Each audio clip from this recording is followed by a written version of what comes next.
অনেকে বলে যে নামাজের সময় খেয়াল রাখা উচিত যে আমার ডানে জান্নাত বামে জাহান্নাম পিছে আজরাইল, এসব কি কোনো হাদিসের ভিত্তিতে বলা হয়?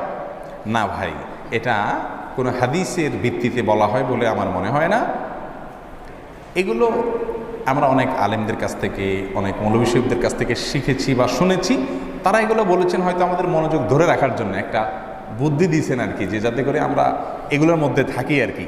কিন্তু আমি যদি এই বিশ্বাস রাখি যে হ্যাঁ সত্যিই আমার ডানে জান্নাত আছে, আমার বামে জাহান্নাম আছে, তাহলে সেক্ষেত্রে সেটা সঠিক হবে না, এটা ভুল হবে, এটা বেদাতের দিকে নিয়ে যেতে পারে। অতএব ওইটা আমরা মনে রাখবো না। আপনার বামে হয়তো এমন কোনো ব্যক্তি দাঁড়াইছেন, লোকটা অনেক বড় আলেম, অনেক বড় আমলদার মানুষ, আপনি নিয়ত করলেন আমার বামে জাহান্নাম আছে। চিন্তা করেন ব্যাপারটা কেমন হলো? ব্যাপারটা মানে ভেরি অড না?